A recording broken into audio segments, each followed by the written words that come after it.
출애굽기 23장입니다. 출애굽기 23장 14절 말씀부터 19절.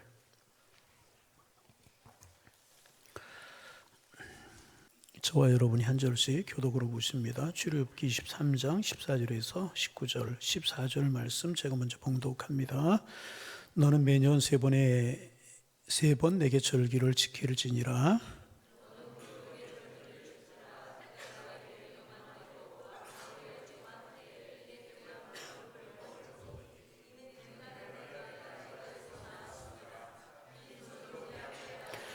맥수를 지키라. 이는 내가 수고하여 밭에 뿌리는 것에 첫 열매를 거둠이라.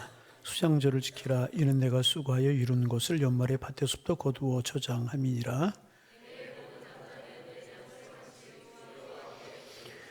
너는 내 제물의 피를 유교병과 함께 드리지 말며 내 절기의 제물의 기름을 아침까지 남겨두지 말지니라.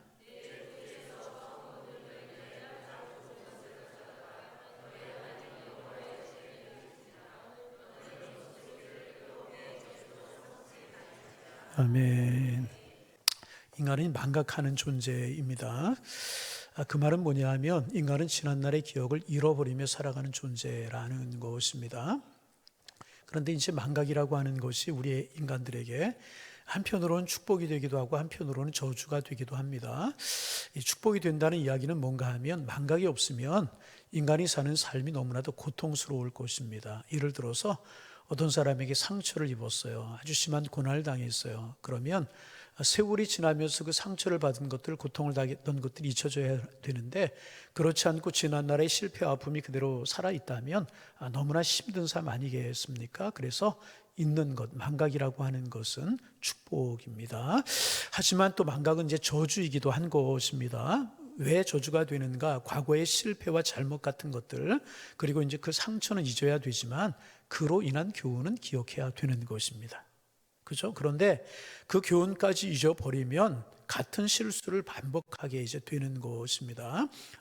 내가 그때 이렇게 결정했어야 되는데, 그때 내가 이렇게 이 길로 갔어야 되는데 생각이 짧아서 그렇게 결정하지 못하고 그 길로 가지 못하고 저 길로 갔기 때문에 내가 실패하고 나에게 어려움이 있었구나 하는 것을 기억해야 되는데 인간들은 그런 것을 기억하지 못하기 때문에 같은 실수와 같은 잘못을 저지르게 되고 발전 없는 삶을 살아갈 수 있게 된다는 것입니다. 그래서 이 망각이라고 하는 것이 인간들에게 잘 사용되면 그것이 축복이고 잘못 사용되면 그것은 저주가 되게 되는 것입니다. 그런데 이제 아주 중요한 것이 있어요. 사람들은요, 기억해야 될 것을 기억하고 기억하지 말아야 될 것은 기억하지 말아야 되는데, 다시 한번 반복합니다. 기억해야 될 것은 기억하고 기억하지 말아야 될 것은 기억하지 말아야 되는 거예요. 그런데 실패하는 사람들을 보면 이거 거꾸로 적용하는 사람들이 있어요. 기억해야 될 것은 잊어버리고 기억하지 말아야 될 것은 붙들고 필사적으로 붙들고 살아가는 사람들이 있습니다. 실패하는 사람들의 특징입니다. 옛 어른들 그런 이야기 했죠. 은혜는 돌에 새기고 원수는 물에 새겨라. 다시, 은혜는 원수는, 이게 무슨 말이겠습니까? 나에게 아픔을 준 사람, 상처를 준 사람이 있거든 잊어버려라. 그리고 은혜 받은 일이 있거든 오래오래 기억해라. 근데 사람들은 거꾸로 적용하며 살아갑니다. 자신이 신세를 지고 사랑받은 것은 쉽게 잊어버려요. 은혜 받은 것은 쉽게 잊어버려요. 물에 흘려보내듯이 잊어버려요. 당연한 것처럼 여기고 자신에게 아픔을 준 사람에 대해서는요, 이를 악물고 부득부득 기억합니다. 많은 사람들이 그래요. 정말 기억해야 될 것은 기억하지 못하고 기억하지 말아도 될 것은 기억하는 그런 사람들이 많이 있다는 것입니다. 그런데 인간의 이 기억이라고 하는 것은요, 훈련으로 다스려 줄 수 있다는 거예요. 다시, 기억은 뭘로? 훈련으로 다스려질 수 있다는 것입니다. 내가 의지를 가지고 훈련하면 이제 우리는 좋은 것만을 기억하고 지워버릴 것은 지워버릴 수 있다는 것입니다. 그래서 사람들은 그것을 기억하기 위해 훈련으로 다스리며 좋은 것을 기억하기 위해서 기념일이라고 하는 것을 만들어요. 뭐라고요? 기념일. 예를 들어서 이제 며칠 전에 우리 3.1절을 이제 지냈습니다. 3.1절을 기억하지 않습니까? 나라가 이제 어려웠어요. 나라를 빼앗겨서 어려울 때 독립을 했던 우리 선배들을 기억하면서 국가의 소중함을 기억하자. 그래서 이제 3.1절을 기억하게 되고 6월 6일은 무슨 날로 지키죠? 모르는 분이 있으면 큰일 나는 일이에요, 이거. 6월 1일은 뭘로 지킨다고요? 3월 첫 주일은 뭘로 지킨다고요?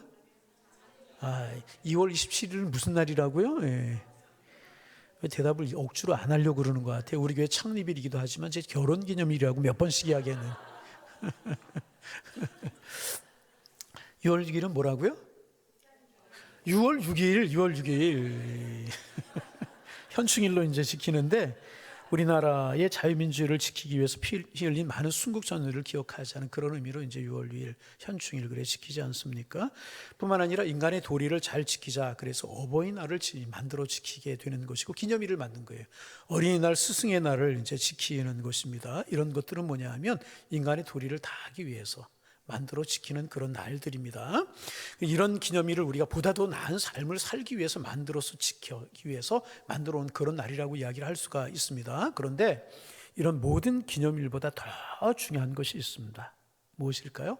하나님을 기억하고, 누구를 기억하고? 하나님을 기억하고 하나님의 은혜를 기억하는 거예요.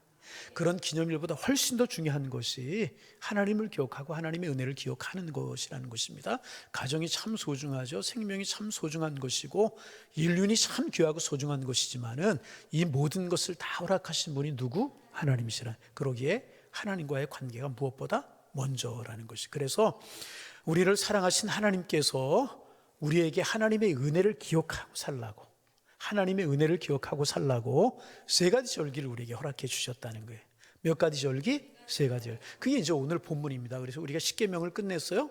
이런 거 지켜라, 이런 거 지켜라. 그리고 오늘은 세 가지 절기를 하나님께서 이스라엘 백성들에게 이제 지키라고 명령하셨는데 그 절기는 무엇이고 우리에게 주는 영적인 의미가 무엇인가 하는 것을 묵상하면서 은혜를 나누려고 합니다. 첫째가 뭐냐 하면 무교절입니다. 15절 말씀 같이 한번 읽어봅니다. 15절 너는 무교병의 절기를 지키라.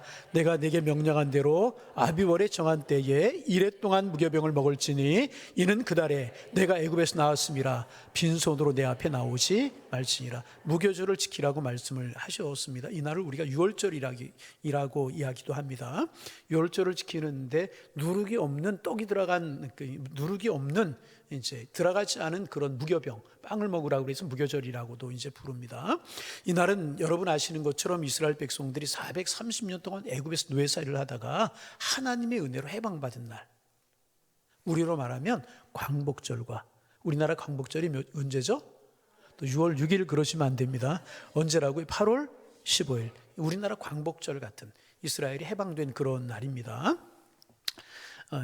그런데 영적으로 이스라엘 백성된 우리에게는 좀 더 깊은 영적인 의미가 있다는 사실을 우리가 잘 알잖아요. 2월절은 우리가 잘 알잖아요. 이날은 단순히 육신적으로 해방된 그런 날만이 아니라 우리의 영적인 해방을 기념하는 그런 날인 것입니다.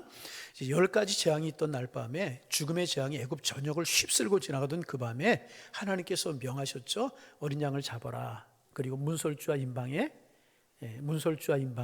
어린 양의 피를 발라라. 그러면 그 어린 양의 피가 발라진 집안에 들어있는 사람들은 죽음을 면하고 살 것이다. 그래서 이스라엘 백성들이 어린 양을 잡았어요. 그 피로 문설주와 임방의 피를 발랐습니다. 그리고 정말 그 안에 그 집에 들어있었던 사람들에게는 죽음이 넘어가서 패스오버, 유월했다고 그래서 유월절이라고 이제 부릅니다. 그러므로 이날이 우리에게 주는 영적인 의미는 너무나도 분명한 것입니다. 예수 그리스도의 피로 우리가 구원받고 자유함을 얻게 되었다.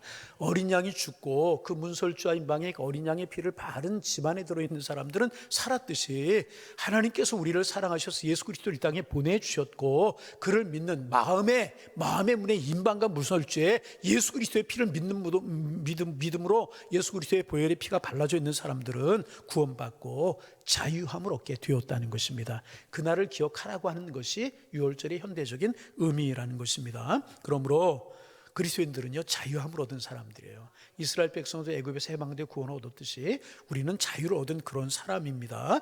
예수님의 피로 해방받고 자유함을 얻은 그런 사람들입니다. 그렇다면 우리는 도대체 무엇으로, 이스라엘 백성들이 애굽에서 해방받고 자유함을 얻었다라고 하면 우리는 무엇으로부터 해방을 받은 것일까? 세 가지 면에서 우리가 자유롭고 해방을 받은 그런 사람들입니다. 먼저 우리는 세상의 염려와 근심으로부터 자유함을 얻은 사람들이라는 거예요. 무엇으로부터? 세상의 염려와 근심과 걱정으로부터. 하나님은 우리의 창조주십니다. 창조주실 뿐만 아니라 심판주가 되시는 줄로 믿습니다. 그러므로 그 하나님을 믿고 의지하는 삶을 살아갈 때 우리는 세상의 걱정과 염려로부터 자유함을 누리며 살아가게 되는 것이라. 생명도 주님의 것이고 죽음도 주님의 것이잖아요. 사람들이 걱정하고 염려하고 살아가는데 그 걱정과 염려를 모으다 보면 그 끝이 무엇일까? 죽을까 봐 걱정하는 거래요. 뭐라고요? 죽을까 봐. 우리의 생명은 누구에게 있어요? 하나님께. 우리는 죽어도 천국 가고 살아서 주님의 은혜 가운데 살아가게 될 줄로 믿습니다. 그래서 우리가 무엇으로부터 해방이 되었는가? 세상의 걱정과 염려로부터 자유함을 누리게 되었던 사람들이라는 것입니다. 그래서 마태복음 6장 25절에서 우리 주님 말씀하시죠. 공중의 새를 보라, 들의 백합화를 보라, 수고도 아니하고 길쌈도 아니하되 저들을 먹이시고 입히시거든 하물며 너희일까 보냐. 두려워 말라. 여러분, 하나님 의지함으로 염려 걱정 이기며 살아가는 하나님의 사람들 되시기를 바랍니다. 이 대목에서 여러분이 한 몇 번쯤은 들어봄직한 이야기가 생각이 났어요.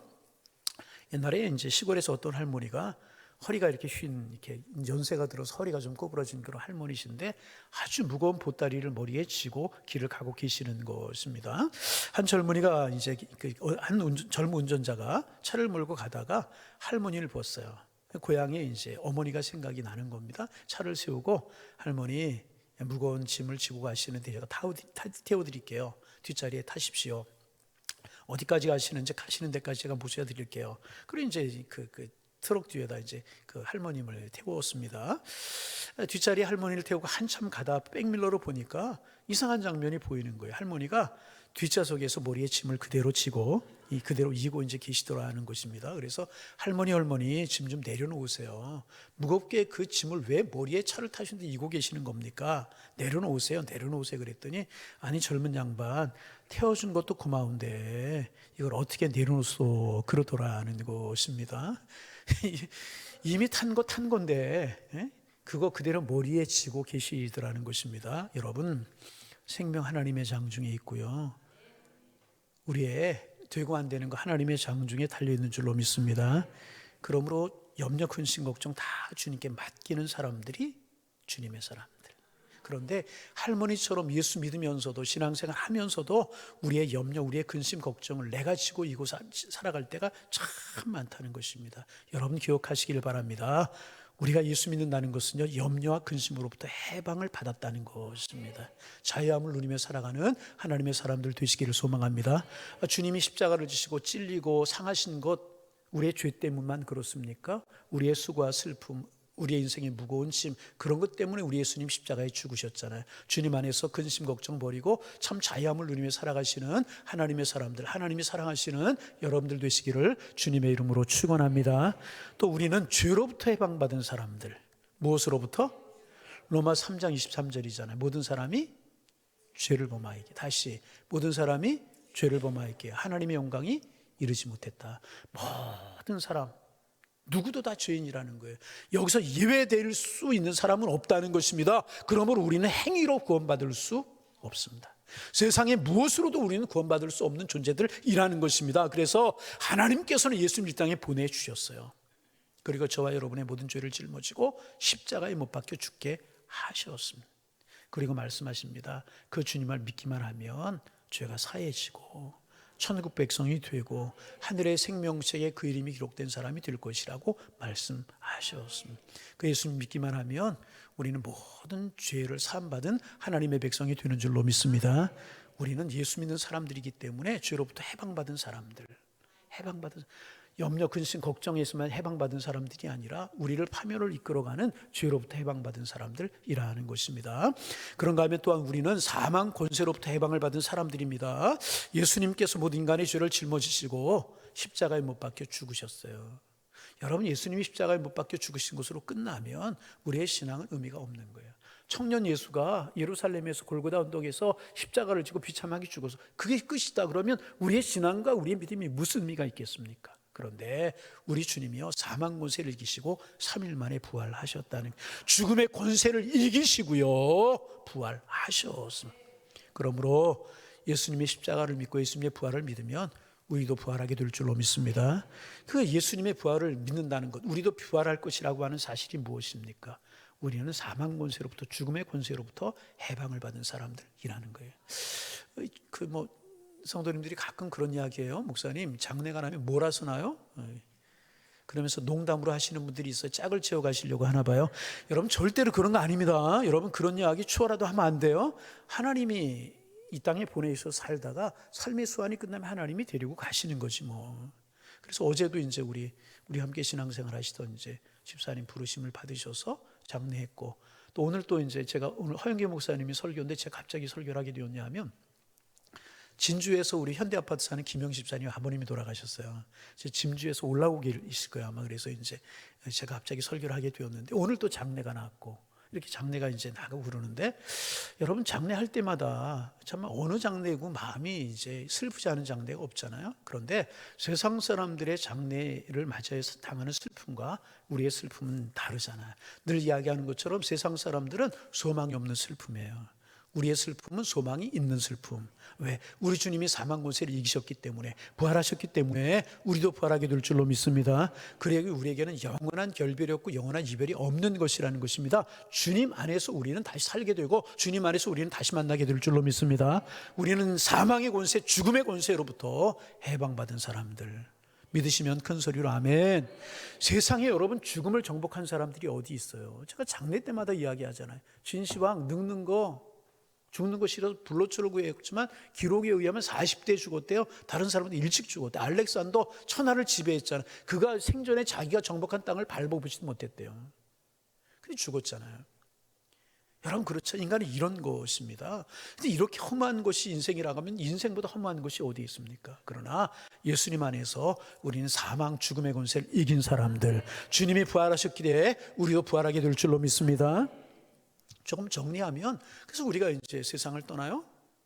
우리의 몸이 흙으로 만들어졌다고 그러잖아요. 장례 때 많이 이야기합니다. 흙은 저 길에 있는 흙 저런 거 이야기하는 것이 아니라 모든 원소로부터 만들어졌다는 거예요. 그래서 우리가 세상을 떠나게 되면, 저는 매장을 했고 요즘 화장을 많이 하죠. 제가 부목사로 처음 할 때는 10건 장례가 나면 화장이 한 건, 2건 있을까 말까 했어요.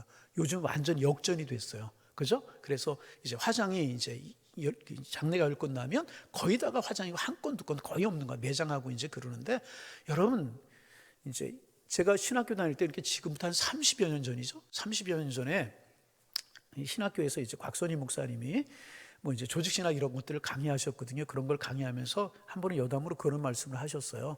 우리나라에 이제 무덤이 너무나 많다고. 그래서 1년에 무덤을 한창 많이 쓸 때는 여의도 면적의 2배 반씩 없어졌대요. 무덤으로. 너무 이야기가 어려운가? 반응이 없네. 무덤으로 여의도 면적의 2배 반씩이나 없어지는 거예요. 작은 땅덩어리에서 우리나라 문화가 화장 문화로 바뀌어야 된다고. 그때부터, 지금부터 40년 전에 그런 말씀하셨어요. 굉장히 앞서가신 분이시죠. 근데 이제 그때 많은 사람들이 질문하는 게 뭐냐, 화장하면 부활을 어떻게 하느냐고. 여러분 생각해 보세요. 썩어 흩어졌다가 부활하면 부활이고, 태워져서 없어졌다 부활은 못하는 거예요? 말씀 좀 한번 해봐요. 그래서 이제 그 이야기를 곽선희 목사님 종종 하니까 어떤 연세 많으신 분들이 그랬대요. 목사님, 총회장 하려면 화장 이야기 하지 말라고. 여러분, 하나는 알고 둘은 모르잖아요. 여러분, 썩어서 없어지는 거하고 태워서 없어지는 거 뭐가 달라요? 여러분, 우주 만물을 창조하신, 무해수유를 창조하신 하나님이 썩어서 없어지는 거 부활하게 하고 태워서 없어지는 부활 못하게 하신 하나님이에요? 저는 그런 하나님이라면 하나님 안 믿어요. 하나님 안 믿는다니까. 태워서 없어지거나 썩어져 없어지거나 다 부활하실 분이래야 하나님이시지. 여러분 그렇잖아요. 여러분, 그래서 화장 망설이지 마시기 바랍니다. 아멘은 안 해? 아멘은. 어차피 나중에 다 보니까 화장할 분들인데 뭐.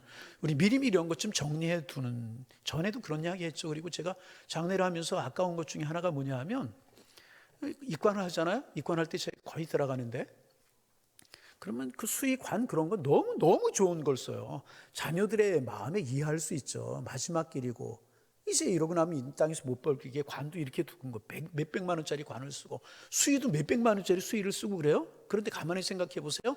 사람이 하루, 세상을 떠난 지 하루 지나고 나서 입관을 해요. 3일장 하잖아요. 그죠?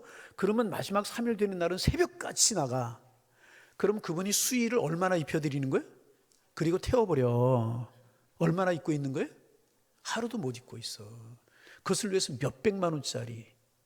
여러분, 이거 낭비 안 해요? 참 오늘 참 진행이 잘. 그래 저는 전에도 한번 이야기했지만 저는 그렇게 이야기하려고 그래. 제가 이 세상을 떠나게 되거들랑 제가 입던 한복 중에서 깨끗한 거 입고 목사로서 가장 영광스러울 때가 설교할 때잖아요. 강대에서 입고 있었던 가운을 입혀달라고. 아니 오래 있다가 될 이야기니까 아멘 하셔도 괜찮아요. 예? 예. 그렇게 저는 이야기할 거예요. 여러분 권사님들 임직할 때 맡았던 한복 있잖아. 임직 안 할 분들은 안 할 때 안 한 분들은 가장 깨끗한 옷 있잖아요. 그거 좋지 않아요? 남자분들은 좋은 양복에다 넥타이 매가지고. 그렇죠. 하루 있으면 태워버릴 관. 그럼 몇백만 원, 몇천만 원씩 이런 심지어는 그런 분들이 있다고. 이상하게 방향이 흘러갔는데 여러분 다 이게 뭐예요? 여러분 우리는요 사망 권세를 이긴 사람들, 사망 권세를 정복한 사람들. 누구 안에서? 예수 안에서. 아멘. 그래서 여러분 이 땅의 죽음 뭐 살다가 죽는 게 다 정한 이치이잖아요. 그런데 여러분 기억하시길 바랍니다. 우리는 사망 권세를 정복한 사람들, 영원한 생명이 우리에게 있는 사람들인 줄로 믿습니다. 그러므로 그리스도는 어떤 사람들이라고 정리하면 걱정과 염려로부터 해방된 사람들, 죄로부터 해방된 사람들, 사망 권세로부터 해방된 사람들. 이 사실을 기억하고 지키는 것이 뭐라고요? 유월절이라는 거예요. 아멘. 그러므로 여러분 우리가 날마다 우리를 죄와 사망에서 구원하신 주님의 은혜를 기억하고 사는 것, 그것이 오늘 진정한 유월절을 지키는 것이라는 거예요. 아멘. 그러므로 우리 유월절 지켜야 안 지켜요? 유월절 지켜야 안 지켜요? 참 이렇게 설교했는데 대답이 안 나오면 설교 날마다 유월절을 지키는 거잖아요. 어느 이단 종교에서는 왜 너희들 유월절 지키지 않냐고 그래요. 그러면 한번 가만히 생각해 보세요. 그럼 그들 유월절 지키면 왜 예루살렘에 가서 지키지 않고 여기서 지켜요? 하나는 알고 둘은 모르는. 우리는 다 그런 사람들에게 우리는 날마다 유월절을 지키고 살아갑니다. 내 속에 주님의 십자가의 사랑이 흐르고 있고 난 그 십자가의 사랑으로 인해서 날마다 감사하며 살아가고 있습니다. 죄와 사망에서 나를 구원해 주시고 사망 문세로부터 나를 이기해 주셨습니다. 이 믿음으로 고백하며 살아가는 것은 오늘의 유월절을 지키며 살아가는 것이라는 거예요. 여러분 오늘의 유월절을 기쁨으로 지키며 살아가는 하나님의 사람들 되시기를 주의 이름으로 축원합니다. 두 번째 오늘 성경은 맥주어를 지켜라 그렇게 말씀합니다. 16절 읽어봅니다. 맥주어를 지켜라. 이는 내가 수고하여 밭에 뿌린 것에 첫 열매를 거둠이라. 거기까지. 맥주어를 77절 또는 오순절 또는 초실절이라고 그렇게 이제 부르는데 77절이라고 부르는 것은 뭐냐 하면 이제 6월절, 이스라엘의 모든 절기 시작은 6월절부터 시작이 되는데 그로부터 7번의 안식일이 지나간 그 다음 날 50일째 되는 날이라 오순절이라고. 그리고 7번의 안식일이 7번 지나간다 그래서 77절이라고도 부르고 또 초실절이라고 부르는 것은 뭐냐 하면 첫 열매를 거두는 절기다 그래서 이제 초실절이라고 부르는데 쉽게 말하면 추수감사 성격을 가지고 있는 그 초실절입니다. 근데 여러분 그러면 이제 이게 또 우리에게 영적인 의미가 무언가 하는 것을 아는 게 중요하지 않습니까? 이게 뭐냐 하면 내가 노력하고 내가 수고하고 내가 땀 흘려 거둔 모든 것이 다 내가 한 것 같지만 하나님의 은혜라는 것입니다. 그러므로 감사하라. 따라합니다. 그러므로 감사하라. 어떤 사람은 내가 이룬 일이 내 수고의 결과라고 이야기합니다. 어떤 사람은 내가 운이 좋아서 그렇게 되었다고 생각합니다. 여러분 그렇지 않습니다. 모든 것을 주신 분은 하나님이시라. 아멘. 네. 어떤 분 말이에요. 내가 이른 아침부터 늦은 밤까지 30년을 성실하게 일해서 그 대가로 이만큼 누리며 살아갑니다. 내가 수고하고 얻었으니 내 수고의 결과가 아닙니까? 그러나 여러분 더 많이 수고하고도요 망하는 사람도 있어요. 여러분 생각해 보세요. 여러분보다 더 많이 수고하고도 어렵게 살아가는 사람이 있다는 것입니다. 생각해 보세요.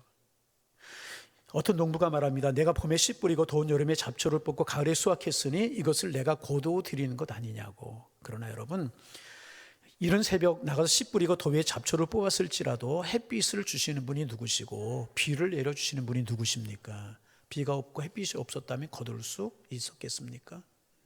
여러분 하나님의 은혜인 줄로 믿습니다. 불평하지 마세요. 불평 좀 하지 마세요. 경상도 말로. 못 가진 것 아쉬워하지 말고요. 못 이룬 것에 대해서 불평하지 마세요. 하나님이 내게 주신 구원을 인하여 기뻐하고 하나님이 내게 주신 소유를 인하여 감사할 수 있는 하나님의 사람들 되시기를 주님의 이름으로 축원합니다. 어떻게 할 때 감사할 수 있는가? 하나님께 맡길 때 감사할 수 있죠. 어떻게 할 때? 맡길 때. 환경에 따라 드리는 감사는 누구나 할 수 있어요. 환경을 뛰어넘는 감사는 그리스도인의 특권이라는 것입니다. 주님 우리에게 맥쇼를 지켜라. 처음 거둔 수확으로 하나님께 감사하라. 이 말은 환경과 조건을 뛰어넘어서 가장 먼저 하나님을 인정하라. 환경과 조건을 뛰어넘어서 가장 먼저 누구를? 하나님께 인정하라. 그리고 그 하나님 앞에 감사하라. 여러분, 오늘 감사하는 삶을 사셔서 주님의 명령을 따라 맥쇼를 7.7절을 오순절을 초실절을 잘 지키며 살아가는 하나님의 사람들 되시기를 바랍니다. 그래서 감사하며 살아가는, 그럼 우리는 맥쇼를 잘 지키는 거예요. 옆에 사람 인사합니다. 감사합니다. 이제 조금 얼굴이 펴지셨어. 예배 시간에 얼굴 좀 펴시기 바랍니다. 자, 얼굴 좀 펴고 다시 한번 감사합니다. 할렐루야. 자, 6월절, 그 다음에 맥쇼이라고 부르는 초실절, 7.7절, 오순절 우리가 이제 나누었고요. 세 번째는 수장절을 지키라. 16절 우리가 읽은 그 다음에 보면 수장절을 지키라. 이는 내가 수고하여 이룬 것을 연말의 밭에서부터 거두어 저장함이니라. 이렇게 되어 이제 있습니다. 이 말씀 보면 수장절이 추수감사와 비슷한 그런 것처럼 보입니다. 밭에서부터 거두어 저장함이라 그랬어요. 그렇습니다. 수장절이 처음에는 추수한 것을 저장하는 절기로 시작이 되었다고 이제 그래요. 그것이 세월이 오르고 세월이 흐르면서 초막절로 발전이 된 것이라는 것입니다. 그래서 수장절이 다른 말로 뭐냐? 초막절이라는 거. 이것을 다른 말로 장막절이라고 불러요. 정리해 볼까요? 6월절을 다른 말로 뭐라고 부른다고요? 또 영어로 또 패스오버 또 그러려고 그러시는 분. 그게 아니고 6월절을 뭐라고 부른다고요? 무교절이라고 부른다고요. 누룩이 들지 않은 떡을 먹는 절기다 그래서. 맥쇼를 뭐라고 부른다고요? 7.7절, 오순절, 초막절, 초실절. 잘 들어주셔서 감사합니다. 그리고 이제 수장절은 다른 말로 뭐라고 부른다고요? 초막절이라고 부른대요. 그런데 초막절은 어떤 절기냐? 늘 말씀을 드렸죠. 우리 조상들이 광야에서 40년 동안 초막을 치고 살아갈 때 하나님이 구름 기둥과 불 기둥을 인도하시고 만나와 추라기로 먹이셨습니다. 인간적으로 보면 고생이지만 하나님이 지켜주셨습니다. 그것을 기억하는 절기가 뭐라고요? 초막절, 수장절이라.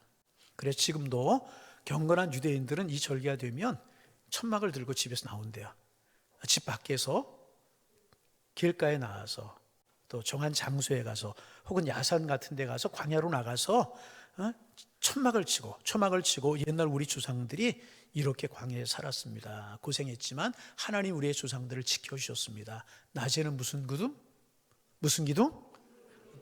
또 구른 기둥, 밤에는 불기둥, 만남의 추라기로 먹이시고 인도해 주셨습니다. 이것을 기억하는 절기라는 것입니다. 그러면 수장절, 초막절이 오늘 영적으로 이스라엘 백성들이 우리에게 주신 의미가 무엇인가? 영적인 의미가 무엇인가?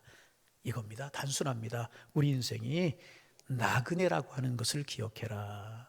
우리 인생이 나그네라고 하는, 이스라엘 백성들이 광야 나그네 길을 떠돌았듯이 하나님께서 우리를 이 땅에 보내셨어요. 우리의 본향은 하나님의 나라이고 우리는 하나님이 이 땅에 보내셔서 잠깐 나그네와 행인으로 살아가는 것이라는 것입니다. 여러분, 좋은 집에 살고 계십니까? 좋은 차를 타고 계십니까? 아니, 좋은 집도 아니고 좋은 차도 타지 못하십니까? 여러분, 다 놓고 갈 것들, 다 어떻게 하고 갈 것들? 마음대로 하세요. 가져가려면 가져가 보세요. 한번 가져가 보세요. 알렉산더가 그랬다고 그러잖아요. 죽고 나서 내 손 관옆에다 구멍을 뚫어서 내 손을 놓게 하라고. 천하의 알렉산더도 빈손으로 하는구나, 알게 하라. 가져갈 분 계세요? 마음대로 하세요. 가져가세요. 가져가시나요? 그러므로 여러분, 하나님 앞에 겸손해야 되는 거예요. 여러분, 나그네가 이제 길을 걸어가면서 좋은 집에 머물고 좋은 호텔을 묵으면 좋을 것입니다. 그러나 그것에 만족하는 사람이 나그네가 아니고, 나그네는 고향, 본향에 초점을 맞추며 살아가는 존재가 나그네라는 것입니다. 하나님의 나라에 마음을 두고 하나님이 명하신 명령을 따라 살고 그저 천성을 향해 나아가는, 오늘은 이곳저곳 인도하신 하나님의 은혜에 감사하며 살아가는 사람들이 나그네라는 거예요. 우리는 나그네, 기억하는, 초막 들고 옮기고 그렇게 살아갔던 것처럼 우리 그렇게 살아가는 존재가 우리라는 거예요. 빅터 프랭클이라고 하는 의사가 있어요. 유대인 정신과 의사였다고 이제 그래요. 조금 어려운 말인데 로고세라피라고 하는 정신치료 기법을 창안한 사람이라고 조금 말이 길어질 텐데요. 지금도 굉장히 획기적인 것으로 받아들여지고 있다고 그러는데 이 로고세라피라고 하는 치료법을 우리나라 말로 하면 실존 분석적 의미의 정신치료요법이다. 잊어버려도 괜찮아요. 하여튼 이제 그렇게 번역할 수 있는데 간단히 말하면 이런 것입니다. 의사가 이제 환자에게 약을 줄 때 그냥 주지 말고 소망의 말과 함께 약을 주라는 거예요. 여기 이해되셨습니까? 약을 줄 때 약만 주지 말고 이거 먹어도 소용없을 겁니다. 뭐 알 만큼 앓으셔야 될 그러지 말고 의사가 약을 주면서 소망의 말과 함께 약을 주라는 거예요. 그러면 치료가 빠르고 잘 된다는 거예요. 이게 이제 로고세라피라고 하는 그런 정신치료 기법이라고 하는 것인데 이 사람이 세계 2차 대전 때 수용소에서 이제 수용되어 있었다고 이제 그래요. 유대인이었기 때문에 독일의 나치 수용소에 강제 수용소에 수용되어 있었는데 하루에도 몇 명씩 독가스실로 불려 들어가서 유대인들이 죽는 그런 때였었다고 이제 그래요. 다행히 그런 의사였기 때문에 의무실에 일하면서 죽음을 면할 수가 있었다고 그래요. 그런데 그곳에서 가만히 관찰해 보니까 이상한 사실 하나가 있더라는 거예요. 그게 뭐냐 하면 사람들이 독가스실에 들어가기 전에 많이 죽더라는 거예요. 자, 이해되셨어요? 독가스실에 들어가기 전에 많이 죽더라는 것입니다. 그래서 독가스실에 들어가서 죽는 사람보다 그것을 바라보면서 공포 가운데 죽는 사람들이 많더라는 거예요. 왜 그런가 봤더니 이제 두려움과 공포를 가지고 있으면 작은 병균이 들어와도 저항력이 떨어지더라는 거예요. 두려움에 떨고 있으면 작은 병균이 들어와도 저항력이 떨어지더라는 거예요. 그래서 약을 주면 이제 긍정적인 마음을 가지고 살고자 하는 의지가 있는 사람에게는 그 약이 약효를 발휘하더라는 거예요. 그런데 두려움과 공포가 있고 그래서 우울증 가운데 있으면 약이 효과를 발휘하지 못하더라는 것이죠. 그래서 20대 건강한 젊은이도 죽음의 공포에 시달리면 작은 질병으로도 죽을 수 있고 70대 노인도요 소망을 가지고 있으면 소망을 가지고 살아가면 질병도 이길 수가 있더라는 거예요. 여러분 소망을 가지시길 바랍니다. 그 어려운 가운데서 천국의 소망을 가진 사람들은요 병에 잘 쓰러지지 않더라는 것입니다. 독가스실에 들어가면서도 나는 죽어도 천국 가 이렇게 생각하는 사람들은요 작은 질병 같은 거 이기더라는 것입니다. 그런데 내세가 없다고 생각하고 하나님의 존재를 인정하지 않는 사람들은요 두려움과 공포 가운데 있는 사람들은요 작은 병진 바이러스 하나가 침투하면 쉽게 병에 걸리더라. 합병증이 생기고 약을 먹어도 약효가 잘 나타나지 않더라는 것입니다. 그래서 이제 빅터 프랭클이라고 하는 이 정신과 의사가 발견한 게 뭐냐 하면 사람을 강하게 하는 것은 약보다는 의미이다. 다시 사람을 강하게 하는 것은 약보다는 의미이다. 사람을 강하게 하는 것은 소망이더라. 아멘. 그렇게 의미를 주고 소망을 심어주면 그 사람은 살고자 하는 의미가 생겨나게 되고 살고자 하는 의지가 있는 사람에게는요 그 약을 투여할 때 약효가 더 많이 발휘게 되더라는 것입니다. 그게 바로 이제 실존 분석적 의미의 정신치료법이라고 하는 로고세라피라고 하는 그런 치료법이라고 이제 그래요. 그래서 정신과 의사들이 약을 주기 전에 저는 정신과 의사만이 아니라 모든 의사들이 그래야 된다고 생각을 해요. 먼저 삶의 의미를 주고 당신 나을 겁니다. 건강해질 겁니다. 의욕을 북돋아주고 소망을 넣어주고 그러면서 약을 주는 게 중요하다는 거예요. 특별히 정신과에서는 이제 그렇다는 것입니다. 그런데 여러분 소망 중에 가장 큰 소망은 무엇일까요? 소망을 가지면 흔들리지 않고 약해지지 않는다고 그랬는데 소망 중에 가장 큰 소망은 무슨 소망일까요? 따라합니다. 천국의 소망. 큰 소리로 천국 가실 수 있는 분들만 큰 소리를 해보세요. 예. 천국의 소망. 여러분 우리는 이 땅에 살고 있지만 이 땅에 속한 사람들 아니잖아요. 아멘. 언젠지 모르지만 우리 육신의 장막을 벗어버릴 때 주님과 함께 천국에 이르게 될 사람이 우리인 줄로 믿습니다. 그래서 여러분 소망 가지고 살아가는 우리가 되기를 소망합니다. 좀 두 분 이야기 좀 하고 말씀 마칠게요. 장폴 사르트르, 그냥 사르트르라고 우리가 알고 있는 그런 사람이 있죠. 프랑스가 낳은 최대 실존주의 철학자라고 일컬어지는 사람이 사르트르, 장폴 사르트르라고 하는 사람인데 무신론을 주창하여서 많은 프랑스의 젊은이들이 하나님을 떠나가게 만든 사람이 사람. 신의 죽음을 선포한 신은 죽었다. 뭐 길게 설명할 수 없죠. 이제 그런 사람입니다. 인간의 위대함을 말했고 인간의 자유의지를 설파했던 사람이 이 사르트르라고 하는 사람입니다. 이 사람이 사람들에게 멋있다고 일컬어진 이유가 있었는데 그게 뭐냐면 노벨 문학상 수상을 거부했대요. 노벨 문학상 수상자로 선정이 됐는데 거부함으로 멋있다, 사람들이 그렇게 일컬어짐을 받기도 했는데, 인간의 선함과 자유의지와 삶의 죽음을 초월하는 지성을 믿었던 그런 사람입니다. 그런데 정작 이 사르트르라고 하는 사람, 죽음 앞에서 자신의 주장을 실천하지 못했다는 거예요. 노년에 폐수종증이라고 하는 병을 앓았는데 이 병을 앓으면서 막 발작을 하고 소리를 지르고 행패를 부리고, 그 사람의 명예를 보존하기 위해서 병원 측에서 면회까지 금지했대요. 너무나 발악을 하고 너무나 발작하고 그래서 소리를 지르며 행패를 부렸다니, 고통 속에 몸부림을 치고 자기가 무슨 병으로 죽어가는지도 몰랐다는 거예요. 왜냐하면 의사들과 아내가 말해주려고 하면 막 행패를 부리고 소리를 질러서. 그런 사람이 사르트르라고 하는 그런 사람, 추악하게 평균 연령이 넘어서, 젊어 죽는 것도 아니고 평균 연령이 넘어서 그런 병에 걸리고 죽었는데도 이렇게 추악하게 죽어왔다는 거예요. 무신론자예요. 그런데 그 비슷한 시기에 또 한 사람이 죽은 사람이 있어요. 누구냐 하면 본헤퍼라고 하는 독일의 목사님. 혹시 이분 들어보셨나 모르겠어요. 나치 독일에 정하다가 수용소에서 교수형을 당한 분이에요. 본헤퍼라고 하는 분이. 그 이제 한 사람 한 사람 불러내서 교수형을 시키는데 본헤퍼라고 하는 이름이 불려졌을 때 이분이 일어나서 환한 미소를 지었답니다. 그리고 감방에 있는 동료들에게 인사를 했다는 것입니다. 오늘 내가 아마도 천국 가는 날인 것 같습니다. 내가 아마도 오늘 천국 가는 날인 것 같습니다. 여러분, 천국에서 다시 만납시다. 믿음 생활 잘하시고 하나님 앞에서 옳은 길을 포기하지 말고 살다가 천국에서 다시 만나십시다. 이렇게 이야기를 하면서 웃는 얼굴로 감방에 있는 사람들 하나씩 손을 잡아주고, 목사님이시니까 축복 기도해 주면서 환한 모습으로 교수대로 가셨다는 거예요. 여러분, 한 사람은 프랑스의 영웅이고 한 사람은 독일의 영웅입니다. 두 사람의 마지막에 완전히 달라요. 길이 완전히 달라.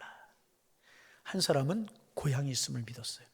한 사람은 고향이 있음을 부정했어요. 하나님을 믿었고 하나님을 부정했어요. 인간의 지식, 인간의 권리기, 인간의 소유가 고향을 살 수는 없는 것입니다. 믿음으로 가는 것이 우리의 고향 천국인 줄로 믿습니다. 그럼 여러분 기억하시기를 바랍니다. 초막절을 기억하셔야 돼요. 지금 사는 집이 영원한 집이 아니다. 지금 사는 집이 영원한 집이 아니다.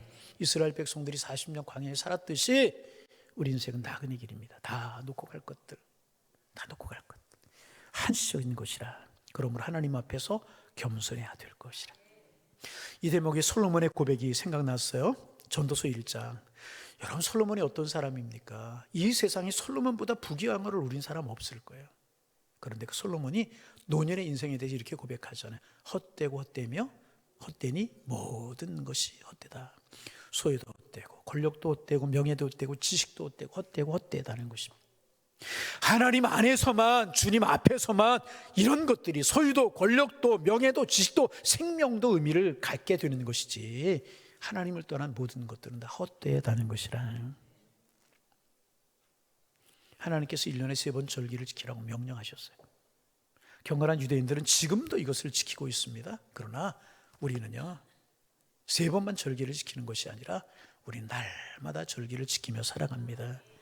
매일 아침 눈을 뜰 때마다, 일터에서 일할 때마다, 저녁에 잠자리에 들 때마다 이 사실을 기억하시길 바랍니다. 나는 구원받은 사람이다. 그럼 유월절을 지키며 살아가는, 모든 것이 하나님의다. 그러면 맥주를 지키며 살아가는, 나는 천국을 향해 나아가는 나그네다. 그러면 초막절을 지키며 살아가는 것이다. 여러분, 절기 잘 지키며 살아가시기를 바랍니다. 나는 구원받은 사람이다. 그럼 뭘 지키는 거라고요? 유월절을 지키는 거예요. 모든 것이 하나님의 은혜다. 뭐를 지키는 거예요? 맥주를 지키는 거예요. 나는 천국을 향해 가는 나그네다. 그러면 초막절을 지키는 거예요. 과거의 은혜를 기억하고 현재 은혜에 감사하고 미래의 소망을 바라보는 삶, 이것이 절기를 지키는 삶이라는 것입니다. 여러분, 나의 나됨은 하나님의 은혜, 내가 누리는 모든 것이 하나님의 은혜, 그리고 이제도 하나님께서 우리의 삶을 인도하실 것을 믿습니다. 그 신앙의 고백이라는 것입니다. 그래서 날마다 이런 절기를 지키는 삶을 사셔서 정말 여러분의 삶이 은혜가 넘쳐나고 주님의 은혜로 인하여 감사하고 주님으로 인하여 기뻐하는 믿음의 길을 걸어가시는 우리 하나님의 사람들 다 되실 수 있기를 주님의 이름으로 축원합니다.